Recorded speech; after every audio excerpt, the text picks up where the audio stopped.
मनमोहनांग रामा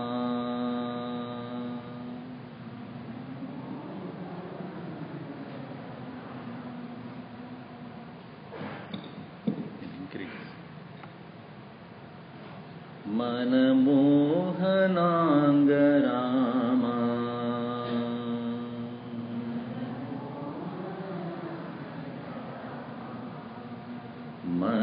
मनमोहन श्यामा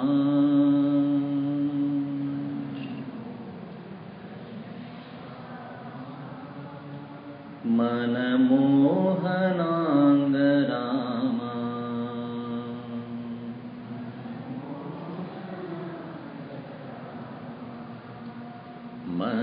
मनमोहन श्यामा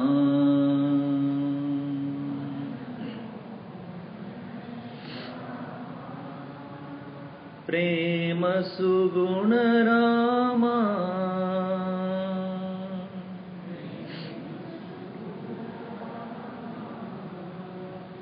प्रेम सुगुण रामा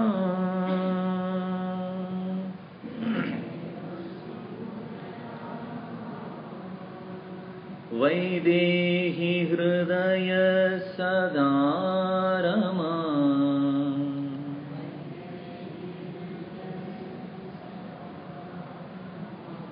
वैदेही हृदय सदा रमा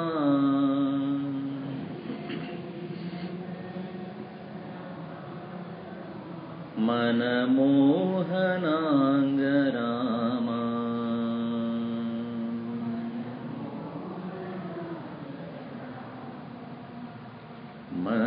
मनमोहन श्यामा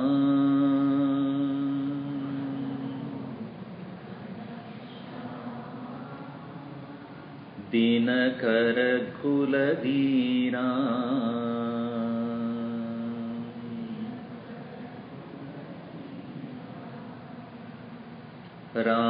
राजसेवित श्रीकरा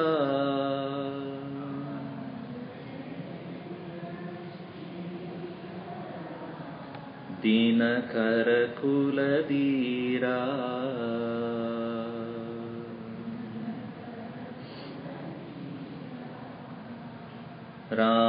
राजसेवित श्रीकरा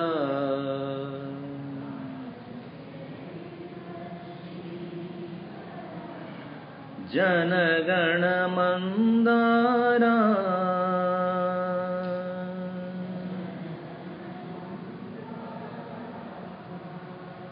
सज्जन हृदय सदा रहा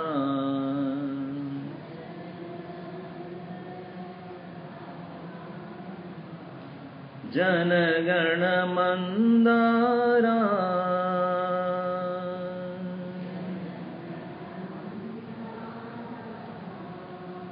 सज्जन हृदय विहारा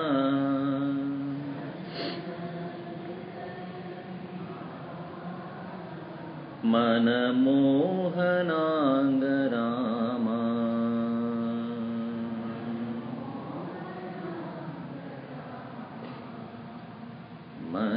मनमोहन श्यामा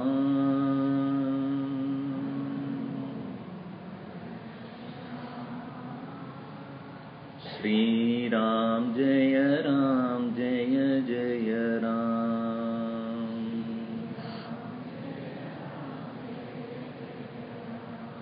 श्री राम जय जय राम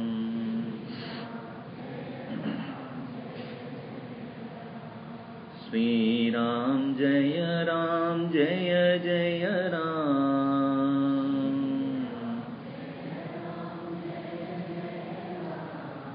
श्री राम जय जय Ram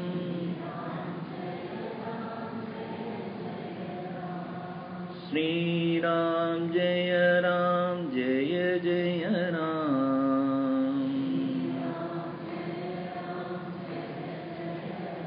Manamohanangarama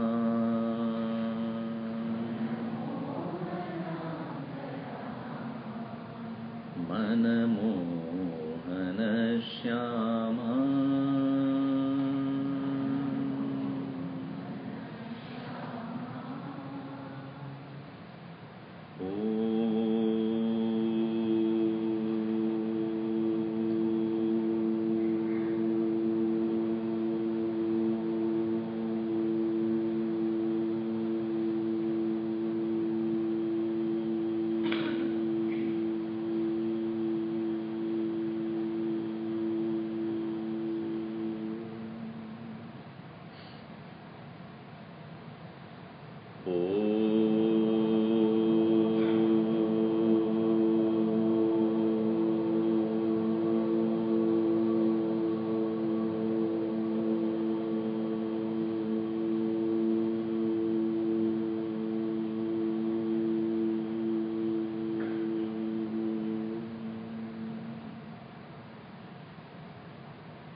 Sahana Vavatu Sahanau Bhunaktu Sahaviryam Karavavahai Tejasvinavaditamastu ma vidvishavahai Om Shanti Shanti Shanti Samasta Jana Kalyani Niratam Karunamayam Namami Chinmayam Devam Sadgurum Brahma Vidmaram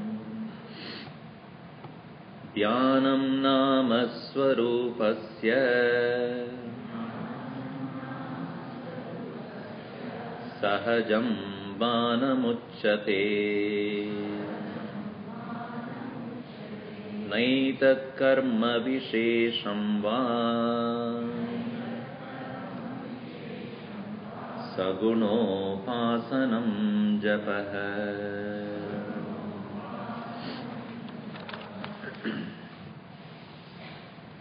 In the previous session, we saw the standpoint of science is matter and energy are interchangeable. Matter infused with life is known as energy, and independent of matter there cannot be energy. Life infused in the matter expresses as energy, and therefore without the matter life has no existence or expression. Science does not accept life as independent of matter, and matter has no origin, it is always there. For if it is to have a beginning, you have to find out what is the origin of matter. There cannot be origin of matter other than some other matter. Then they have to accept non-matter as a possibility.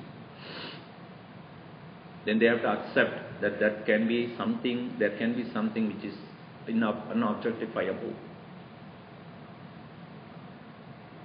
Whereas the standpoint of Vedanta is life or consciousness independent of matter, and matter is an expression of that consciousness only. And matter is real only in the relative world. And therefore, the consciousness which you call it as life when associated with matter, independent by itself, is ever free. In the relative world identified with matter, it appears to be bound, conditioned. Or, when it forgets its real nature of being free, it identified with the relative nature of matter, its own expression, and is said to be an individual. Suffering. Therefore, liberation and freedom is possible only when we overcome that self-forgetfulness. Just like a person who is dreaming doesn't decide to dream. Do you decide to dream? If you decide to dream, you are not dreaming. You don't decide when to dream, what to dream, how to dream, when, how long to dream. But we all experience that state of dream in our forgetfulness of our waking state. Who we are, what we are, at this moment, we forget. All our knowledge, all our experiences, all our skills and other things have no relevance in that state of dream. We forget ourselves. Only when somebody kicks you out, your wife pushes you out of your bed, you wake up. And you thank her. If the dream was unpleasant one. If it is pleasant one, you curse. Why did you wake me? So, when we come to become aware of our waking state, we realize that what I had experienced was in my forgetful nature. I forgot myself. I lost myself. Now, how much importance that you give to dream, it is up to you. In the same way, in that self-forgetful nature, the consciousness creates its own identification for the matter and deals and revels in that. So Vedanta as a science is trying to teach us, saying that this self-forgetfulness is what is called jivatva, jiva, individual. Now, it is not possible for the scriptures or the gurus to prove it to you because we are in the relative world already. And the teacher is also part of the relative world.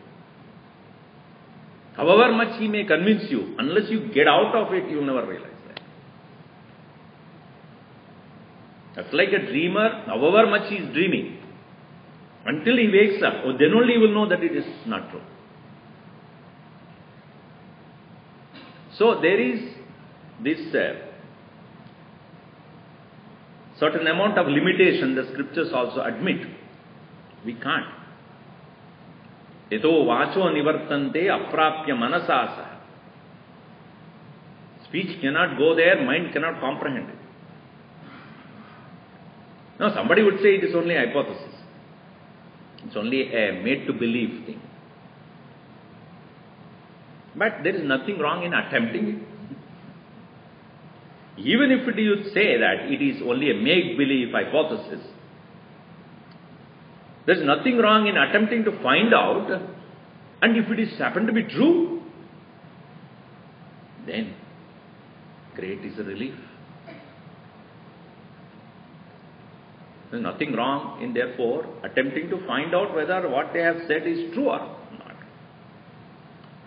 Also, it doesn't interfere with what you are doing right now. It doesn't hamper or it doesn't disturb who you are right now. It's only making you shift your priorities or make certain adjustments in your perception. Make certain changes in the attitudes. Making certain changes in your way of living. So this attempt to find out whether I am dreaming or this is real, This attempt is meditation. In this attempt, as in the first verse says, one comes to become sahaja, naturally free and aware. Dhyanam nama, meditation is Swaroopasya, my own nature, sahajam banam, effortless awareness. Uchyate is spoken. Na edat karma vishesham, it is not any particular action. If it is an action, you would say, oh, what is the skill I need? What should I do? Whom do I learn from? Should I find some time to do it? If it's like a ritual, na upasanam, therefore it says. It's not a worship of God, sitting there chanting names, na japaha. It is not a religious activity. It is not any particular action you have to do every day. It is to be aware of yourself. It is to be aware that in my self-forgetful nature, I have become identified with my individual personality, matter and identification. Therefore, all sufferings connected to that becomes mine. Now the question is, why it is not an action? Why it is not an activity? What is an activity? What is an action? And why meditation is not an action? The limitation of action is now shown in the second verse. Act we must. Gurudev used to say, we cannot remain actionless even for a moment in our life. Everyone must act. Physically or psychologically, our activities go on from the time we begin the day, morning, till we hit the bed again in the night or sometime in the afternoon. Actions continue to be from the time we are born till we die. Nobody can escape it. Why we can't escape it? Because the physical urges will make you do it. Or your social and family and other commitments and responsibilities will make you do it. If you are an animal, you are live by instincts. You are just acting according to demands of your body and senses. If you are a social animal like a human being, you not only have your physical urges, which will demand you to work, but also your social responsibilities. So act we must. We cannot stop. But let us understand the psychology of action. What does it do? Why do we do anything? What do we do? Therefore, here he says, Karmotpannam phalam drishtam nashvaram binnamatmanah nityopalabdha swatmahi Swaroopam dhyatureva saha.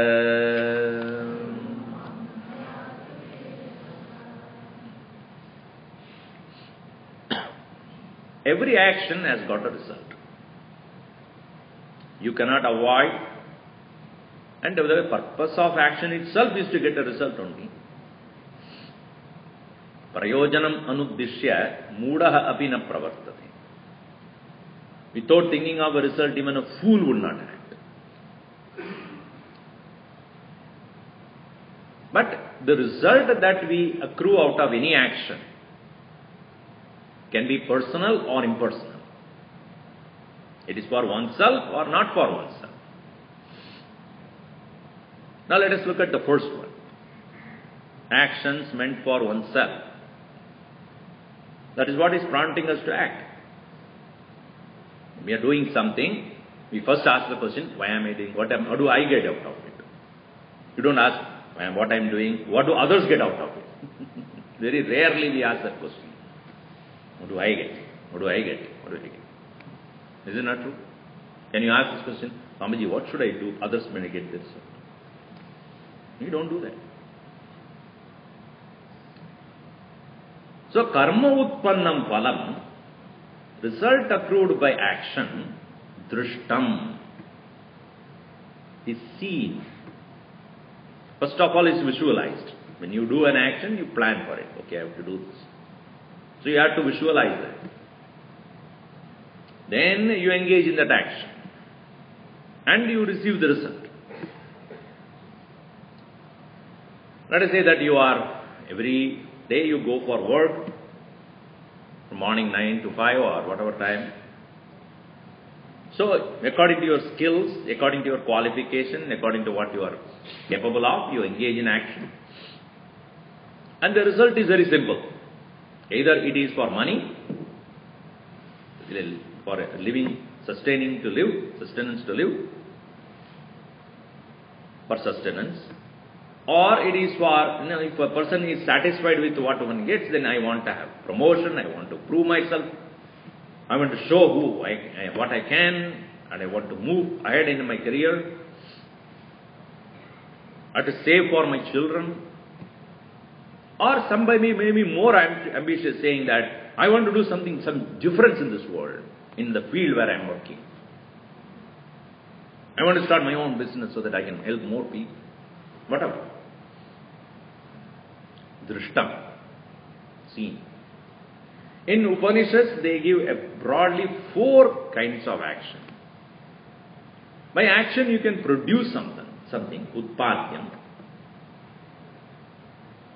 Or you can change something from one condition to another, vikaryam.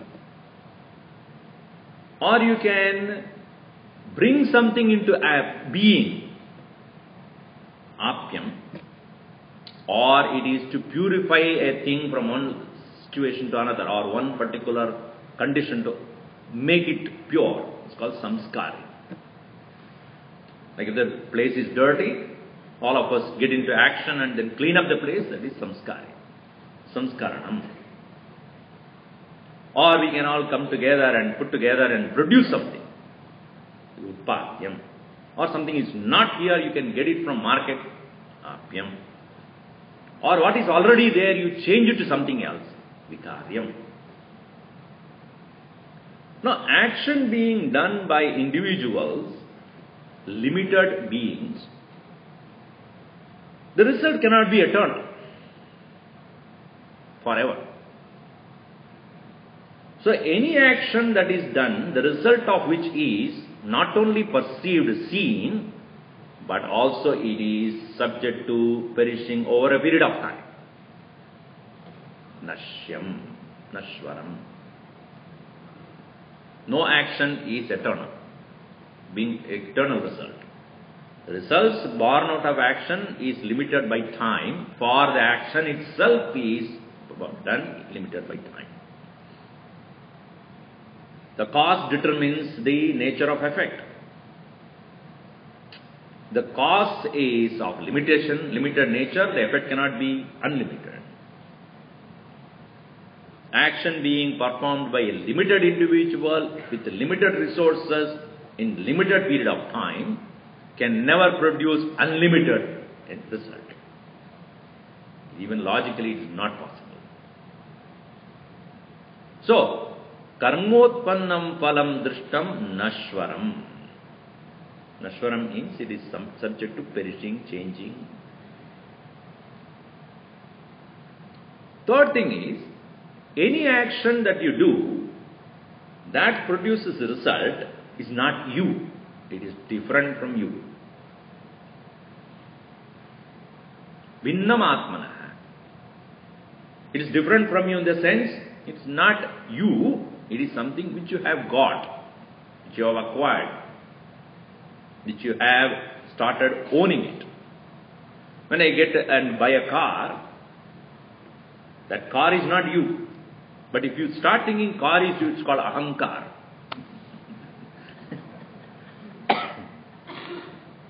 Car is not you.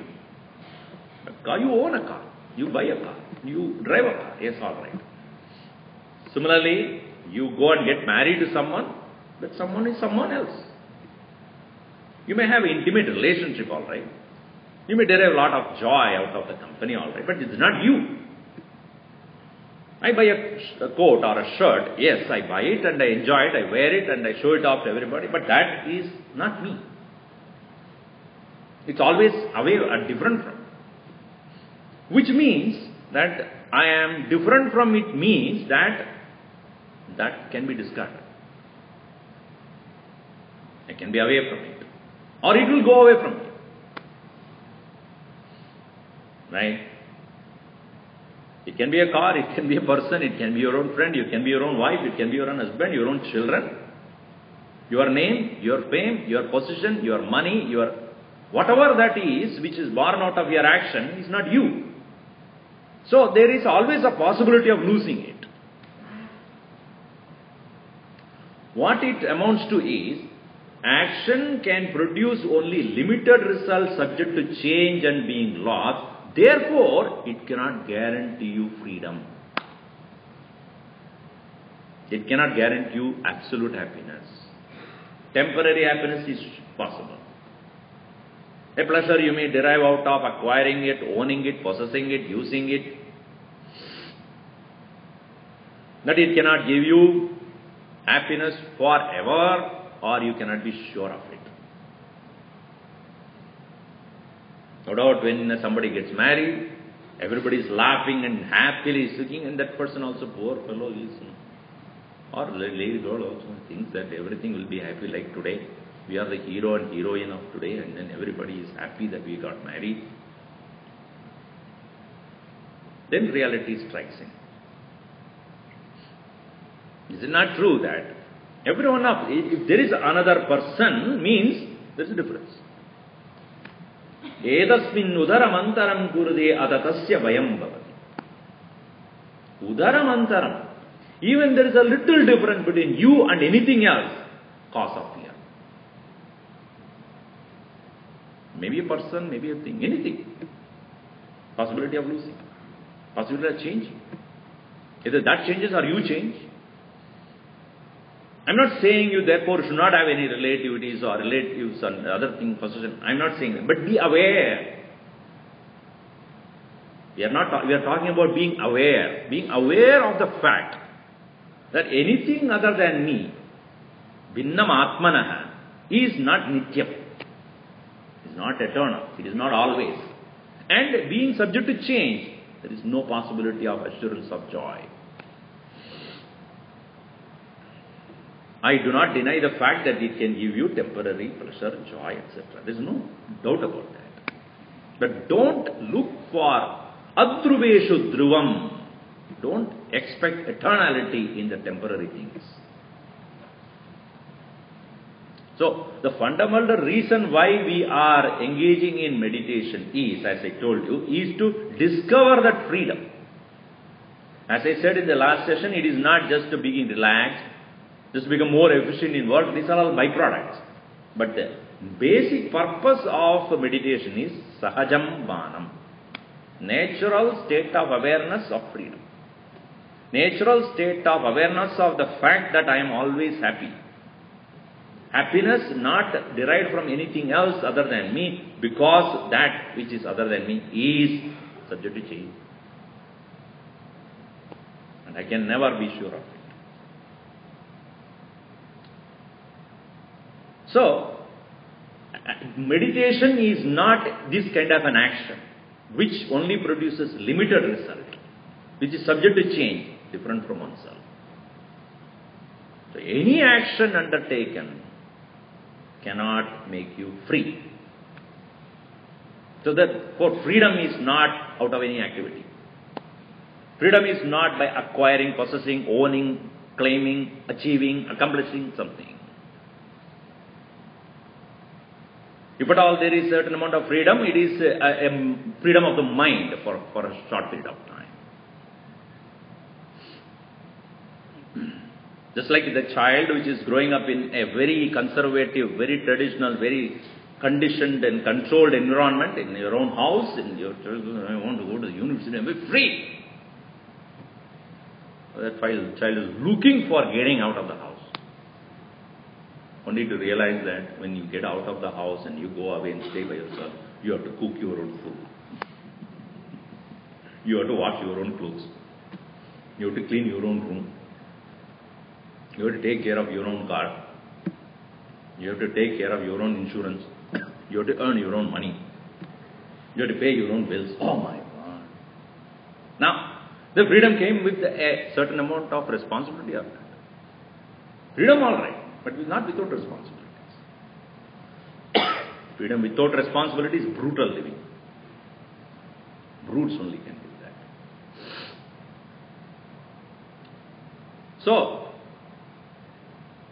freedom temporarily is possible, but that freedom is short-lived. You may think that you are free, but then you realize that it's not. So we are not talking about getting out of a situation or changing some environment outside or achieving something to make us feel free. No. We are talking about discovering that inner freedom which is already there, which I forgot. And that cannot be an action. It's like saying that I ask you all to be, next time onwards, be sincere in your studies. Or be sincere in what you do. Now when I say be sincere, is it any particular activity you have to do? Nowadays I am doing a lot of activity to be sincere. It's not an activity. Being truthful is not an activity. Being loving is not an activity. Being honest is not an activity. Why? Because it is not born out of any particular action. Similarly, meditation is not a particular action, for action produces results which are temporary, changing, different from oneself. Therefore, the very purpose of meditation being becoming free is not possible by any action. Temporary freedom is possible. Let's say that I am sick or I am having some sickness, etc., then that makes me feel so low and limited and I cannot do anything, and therefore I go to a doctor and then take the medicine, and then after some time, because of it's being cold and cough, then the doctor says, take the medicine, in 1 week you will be alright, don't take the medicine, in 7 days you will be alright. I choose not to take it. However, if I take the medicine, after some time, I'm free. Now free of what? Free of cough and the fever and the cold and then congestion. Now, this freedom that you have got, freedom from the cough and congestion, etc., is it not because the precondition of being suffering from that, you have discovered your natural condition? What? I'm not born with cough and cold and congestion. I'm already healthy, but due to certain situations, I have come to have this suffering. So, my body had gone through certain, conditions, therefore I am become free. So temporary freedom from all these things, it doesn't mean that doctor never has to, you never get cold anymore. No, nobody can say that. If they say that, they will become jobless. No doctor will give you a medicine where you will be completely free of sickness. And that's why they don't chant Sarve Bhavantu Sukhina. Never. Why? Because their job will be at stake. So, Karmotpannam phalam drishtam nashvaram vinnamatmanah. Result born out of action is perceived, seen, meaning it is material. Nashvaram, subject to change and perishing. Atmanah, vinnam, different from oneself. Then what is meditation then? Meditation is Nityopalabdha swatma hi Swaroopam dhyatureva saha. Dhyanam is that to discover Nitya Upalabdha Swatma. To discover all that, discover the self which is already there. Nitya Upalabdha. Always there with you, which you come to discover now. That which is not there, I have to work to find out. I have to do something to find out. That which is already there, I don't need to do any action to find that out.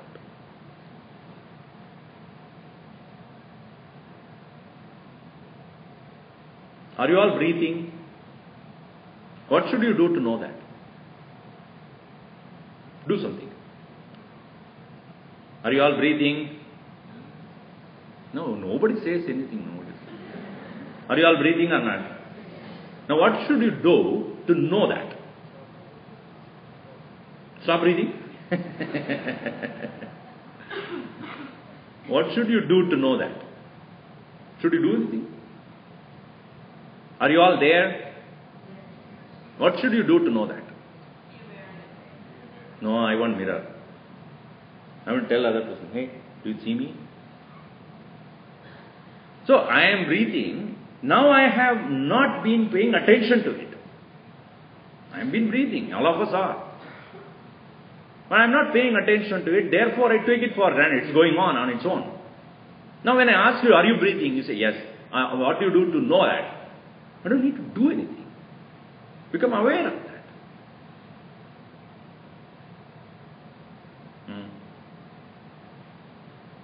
Are you there when I ask you, yes? How do you say that? Because I know that, I am aware. So this awareness of one's own being is not a product of any action. Nityopalabdha. It's always obtained. Swaatma, my own self is always there. Swaroopam dhyatureva saha. Saha, that Swaroopam. Saha Swaroopam. Dhyatuhu Swaroopam. It is the nature of that meditator himself. The one who is meditating, himself is what he is meditating upon. But due to our forgetfulness and preoccupation with other things, we tend to forget this. When we forget our own being, we are caught up in the pursuit of matter. Trying to derive happiness out of matter is because I have forgotten my nature is happiness. When I am unhappy, I am seeking happiness somewhere. Is it not?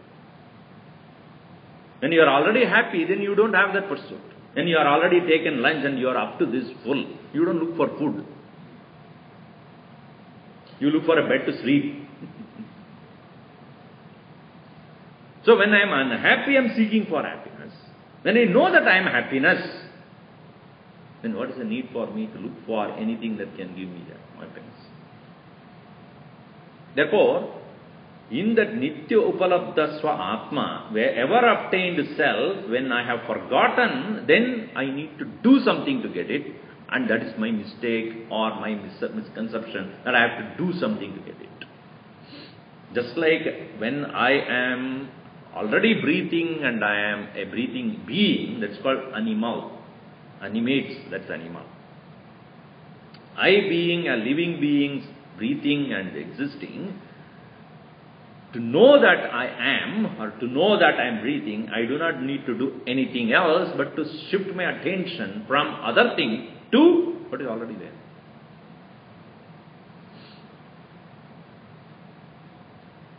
Ityopalabdha swatma hi swaroopam dhyatureva saha. So meditation is not any particular action. For action only produces something other than yourself. Seen, subject to perishing.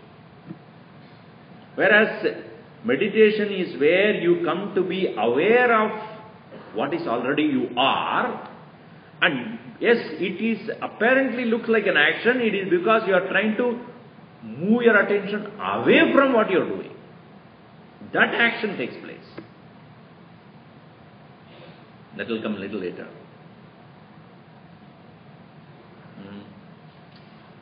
Swaroopam dhyatureva. It is one's own being. It is therefore meditation is where the meditator trying to find out who one is already. Now our problem is, as last time also I said, I am unable to stay with my own being because the people expect me to be something else. We are so bothered about what others think about us. Unlike a small child who never cares about that. Because it is not here to pretend itself to be somebody else. But you and I, being a part of the society, we are constantly worried about how others are looking at me, what others' opinion about me. Many people are like this, they go and ask, what do you think about me? And only to their surprise they will know, I never thought about you. We have a misconception, everybody is thinking about you. Is it not true that we do all the things externally and then thinking that everybody is going to look at me, what she's wearing, why she's wearing, and I'm telling you, everybody is busy with their own problem. Nobody has time to think about anybody else. Even as you stand in front of you, they look through you. Not look at you, through you. And you may think that they are looking at you. You smile. Huh? They are their own world. Nobody is looking at each other. So, it is so useless and fruitless and futile to do things just to impress others. And where I read such a beautiful statement that somebody sent me. Work for a cause and not for applause. Perform to express, not to impress. Most of the time, and then another statement it says, make sure that, don't do action to prove your presence, but make sure that others know your absence when you are absent. So, most of us do things in such a way that everybody looks at it, and for that sake, if you do it, then you are moving away from yourself. So, just like a child may not be interested to find out what others are thinking about, it is by naturally, spontaneously by itself. So, Dhyatuhu Swaroopam. It is the nature of one's own being. The meditation is therefore to discover or rediscover who I am. And that I am is eternally there, always there, and of the nature of bliss, joy. Now, why do you say that upasana or worship is also not meditation? Because many times, many people in the religious, temples and other places, meditation is doing a particular type of upasana or puja, offering flowers to the Lord, or chanting their names, or showing arati, and all those things. This is how we have grown up in our religious faith. Light a candle, stand in front of the Lord and pray. This is how a religious temple teaches us what to do. Prayer, confession, lighting a lamp, offering flowers, offering prasad, observing certain vratas, fasting, feasting, all those things. Yes, these are all religious activities. They are prescribed to us, we are asked to follow. It is better than doing something else. To that extent, you are saved from becoming criminal. Huh?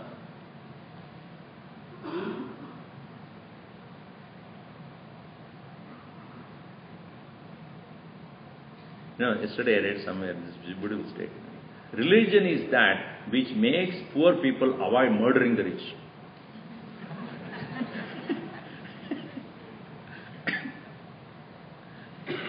Think about it. Most poor people are religious. Why? Because the religion makes them not to get upset over the murder. What call this? Inhuman way of accumulating wealth by the rich. Anyway. So, what is the purpose of religious rituals?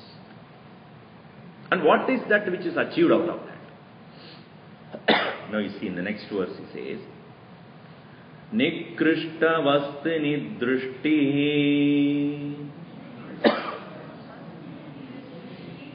Utkrishta tadupasanam Dhyanam vilakshanam tasmat yatartha jnana rupatah.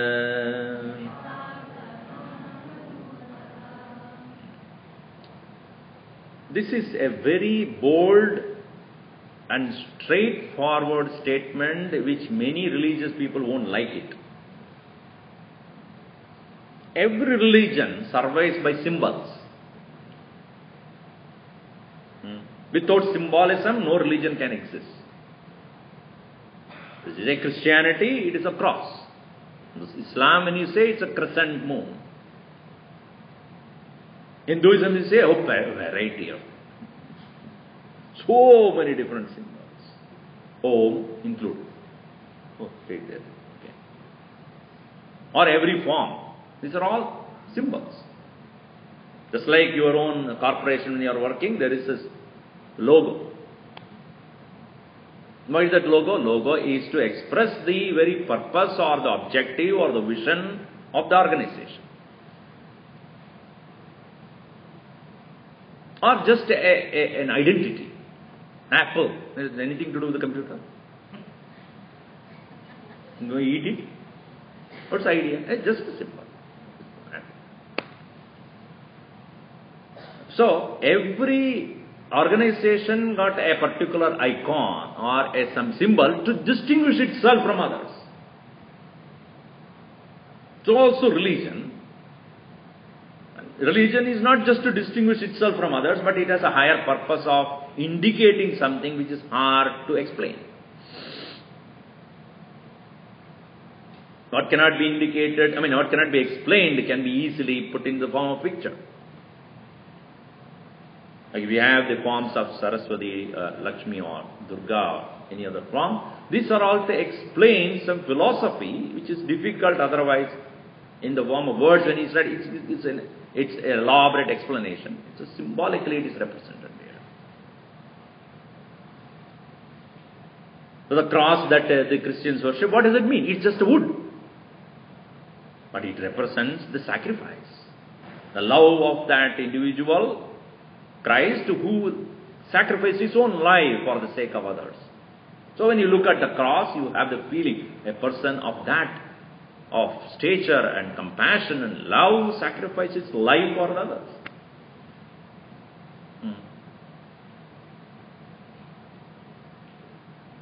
So each symbol has got its own significance.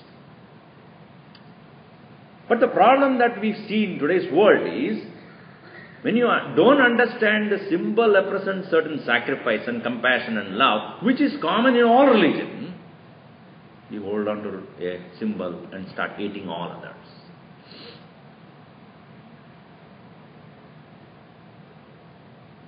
Oh, you don't believe in my symbol?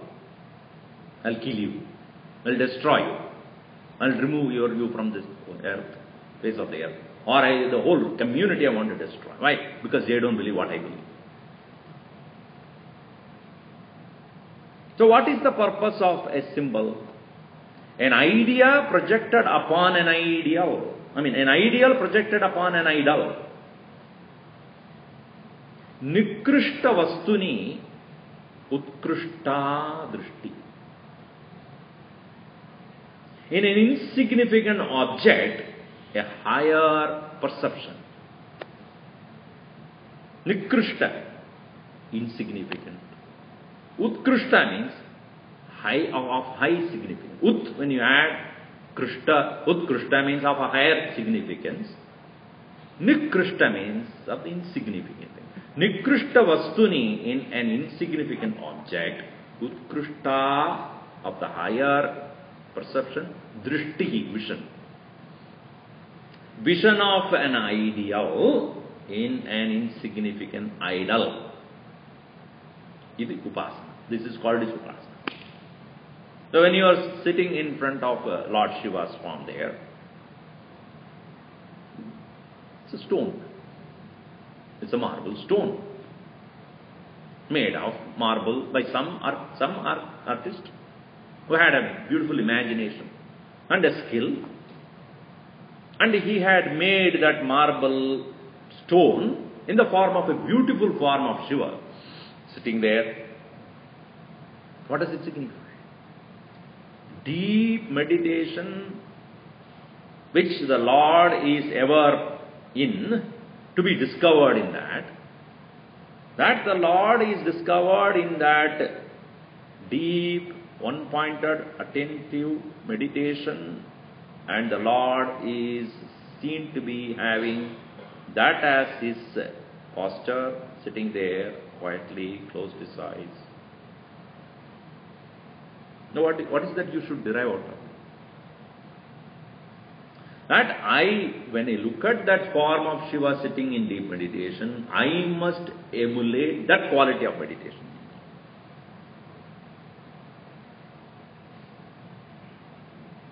So the purpose of that worship of the Lord is to emulate the qualities of that Lord. So derive that ideal, and just don't worship the idol. Merely worshipping the idol and merely identifying with the idol make you hate all other forms. Apparently that's what happens.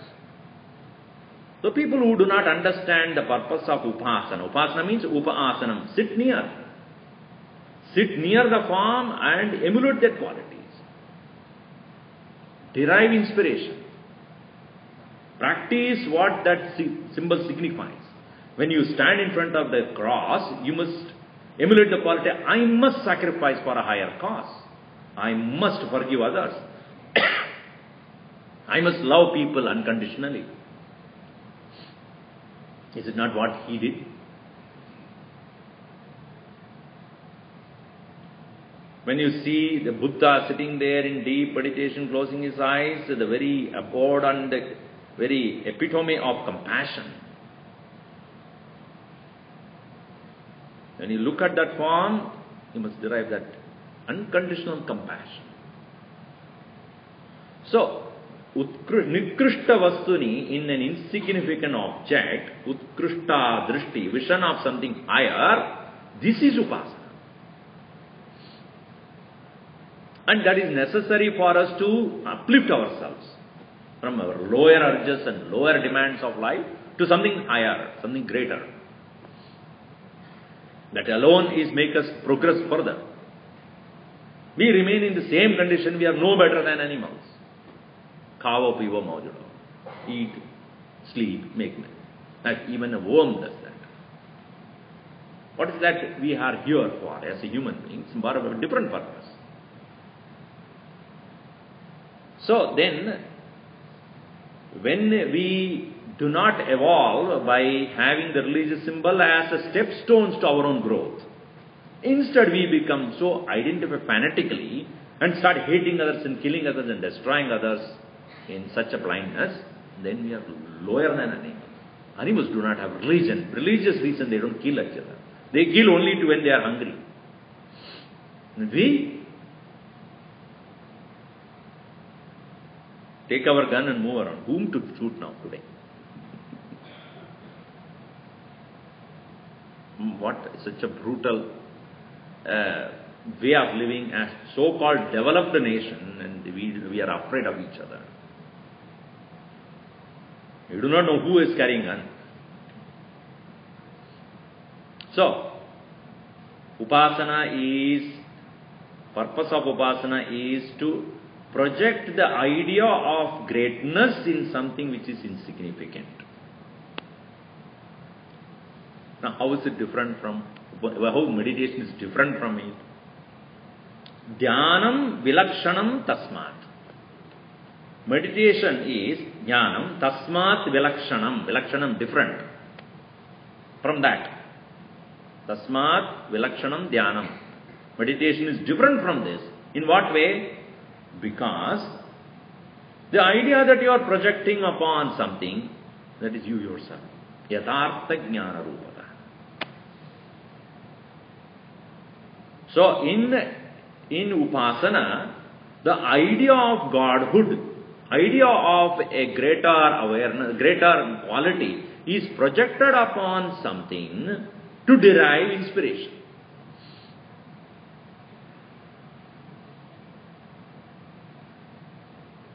Now, you every day, before you come here, or before you go to work, etc., is it not true after you wake up from your bed and then go and take shower and whatever, you stand in front of the mirror.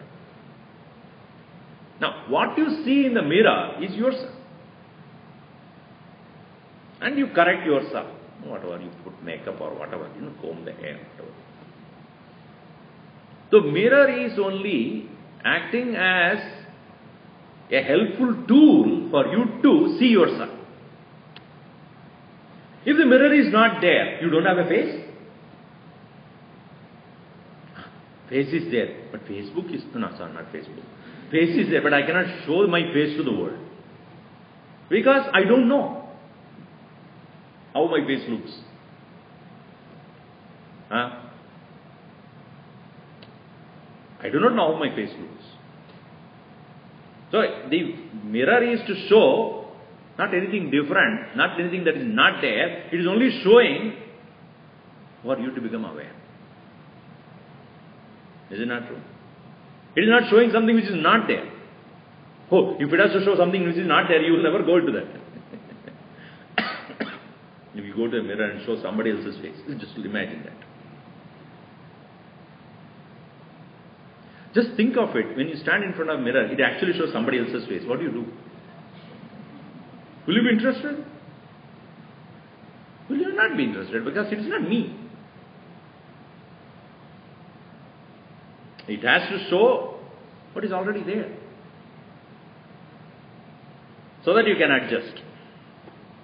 In the same way, if you understand that presence, that is the form that is there, is it a cross or a crescent or a Shiva's form or Sri Rama's form, Krishna, whatever it is actually expressing who you are.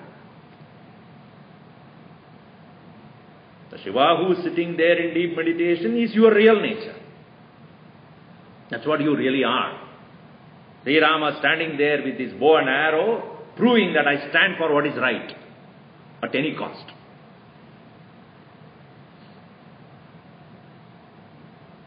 I believe in my own determination. I believe in my own conviction. I believe in truth. He stands there proving that Dharma alone will win. And I will abide by that Dharma.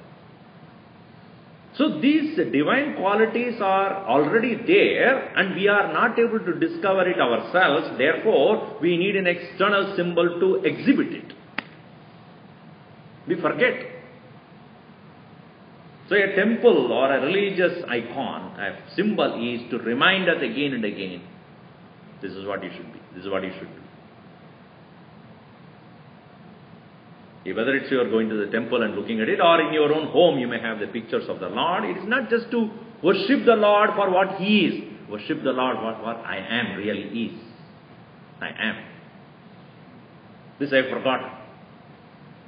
The standing Lord Krishna there, standing smiling away with his flute in his hand, enjoying its solitude with playing the music there, it is to show that the joyful Lord of Vrindavan is me. Forgotten. So, when you look at the form of Krishna, you understand the blissful nature of the Lord. When you sit in front of the Lord Shiva is meditation, the meditative deep awareness I am. So, drishti is utkrishta. So, in meditation, the journey is to recognize that all the symbols that what they are symbolizing is my own yathartha jnana. It is my natural state. So in meditation, the external symbols are not necessary for one who is meditating, is going into that nature of oneself, which includes all these qualities. Just like you stand in front of the mirror, it doesn't show anything other than who you really are, your face. It is necessary for you to adjust yourself so that it is presentable. In the same way, here in meditation, it is not that you are going to discover something other than who you are, but you come to know who you are, really speaking, in your reality, yathartha jnanam. So, upasana is meant for inspiration. Meditation is meant for discovery of that within yourself as you are. So, it is not projecting yourself as somebody else, something else. You don't need any external symbol to project itself. Very often we see people who are religious, they go there and worship God and they have no connection with Him.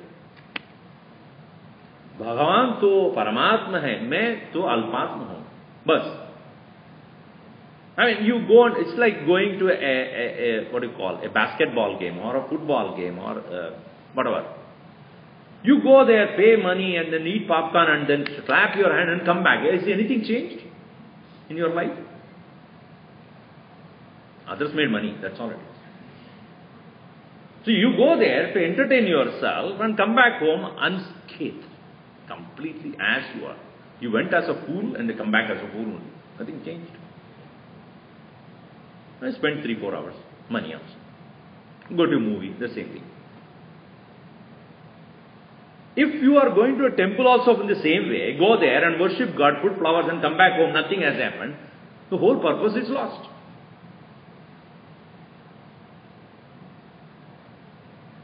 So, if you are going to a religious place, recognize that that one who is standing there is my real nature. That's what I really are.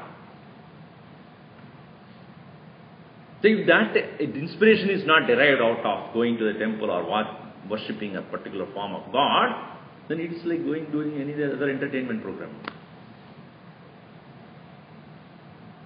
In meditation, therefore, you do not need an external symbol to know who you are, because that's your own nature. Dhyanam vilakshanam tasmat yatartha jnana rupatah. Yatartha jnana rupatvat dhyanam tasmat vilakshanam. Because it is of your own nature, there is no need for an external symbol to show you that. But most people cannot recognize this, therefore they need an external symbol to remind themselves. So it's only acting as a reminder for an individual.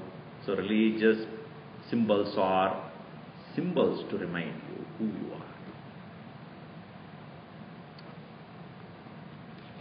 are. So we have this scene here. It is not any particular action or an activity. Dhyanam, meditation is not an action. For action produces results different from oneself, which is perceived, changing, and not eternal ever. It is not any particular upasana or worship, for worship is only a symbolic representation of one's own true nature. It's a projection upon something insignificant only to derive inspiration, whereas meditation is where one discovers it as one's own being without any aid of an external symbol. So upasana is not meditation. Action is not meditation. Oh, I think then it is repeating the name of the Lord. Japa. Many people who teach you meditation will start you with saying that only. Come on, take a japamala and then start saying Om Namah Shivaya, Om Namah Shivaya, Om Namah Shivaya, Om Namah Shivaya, Om Namah Shivaya. And after doing one full mala of 108 names, you feel, Aaj to dhyan bahut badhiya ho gaya. What did you do? Went on uttering 108 times the name. Nothing changed. Only the mala became a little more polished. You have been moving it so fast. So is it chanting some name with a Draksha mala or any other mala? Here the teacher said no. Meditation is nothing to do with chanting the name of anybody's name.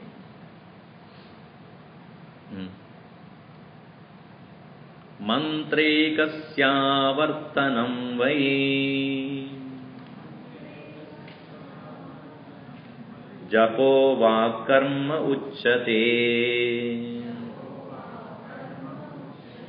Swaroopavastitir dhyanam. Naidada vritti rupakam. Japaha vak karma. Vak karma means not walk, huh? In English it's walk. It is Sanskrit. Walk means speech. Vak karma. It is an activity of speech. Japaha, vachakha karma. Vak karma. And what is that you do as japa? Mantra ekasya, of taking one particular name, avartanam, repetition. So repeating a particular mantra again and again and again and again and again. That is japa. Mantrekasya vartanam vai japo va karma uchyate. Now, why is it that we all religious people prescribe this as an important tool to quieten the mind? Now, Gurudev used to give an example that a person went to a Mahatma, a sadhu, went to him and said, you know, I'm very poor and I don't have much means to make myself rich. What do I do? So, the Guru looked at him and said, you know, people go to Guru for very many reasons. Some people go for money, some people go for this and that. Because when they can't get it from anywhere else, they have to go to Guru. Go there. What do I do? Make money. As though the Guru has got some bank account in Swiss bank or something. But he has to give an answer. So Guru says, you do one thing. What? I will give you a particular brass pot. With particular name of the Lord, when you rub, there will be a genie coming out. And the genie can give you anything that you want. Ah, is it so? Yes. But one problem is, you have to keep him occupied all the time. If you stop giving him work, he will eat you up. Okay? He never bothered about the last few statements. I get the money? Yes. Okay, give me that.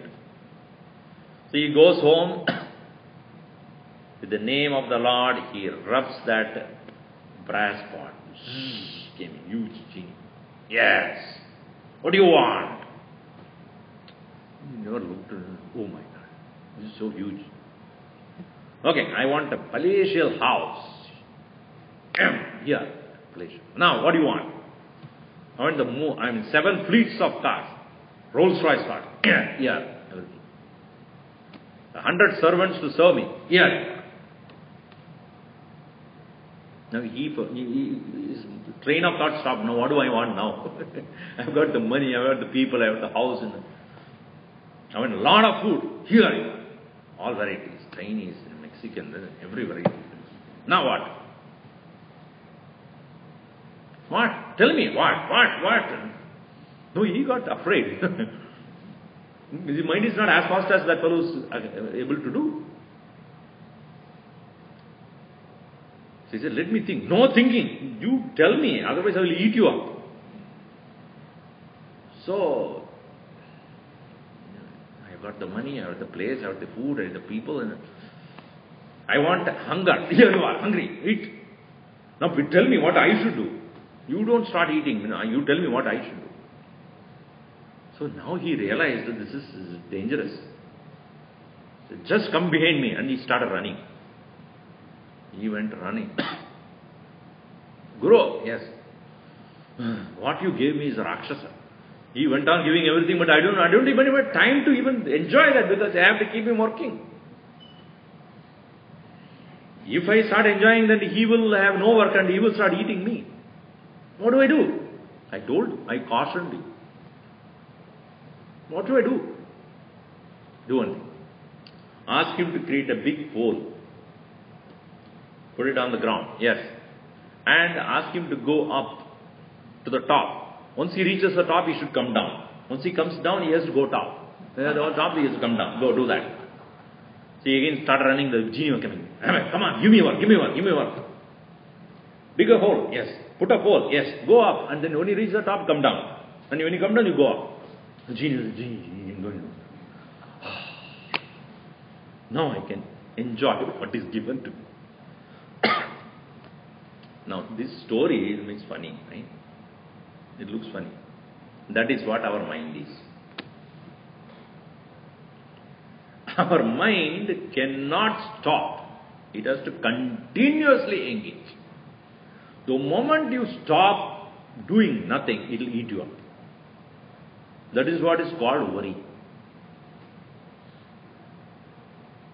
People just, when they don't have anything else to do, they are busy doing worrying. And it eats away your own health, your own peace of mind. And not only yours, everybody else's around you. I am worried. What are you worried about? I am worried that I don't have anything to worry nowadays. Both the children are gone to university. Now you are with me. I am worried about you now. Why are you worried about me? Because you are not worrying about anything. Now, the mind is such an instrument like a genie. Goes on and on. So the best way to keep the mind occupied is take a mantra. Om Namah Shivaya. Om Namah Shivaya. Go up and down, up and down. At least derive some amount of peace by the mind is engaged somewhere. But that is not meditation. I will see more of it in the next session.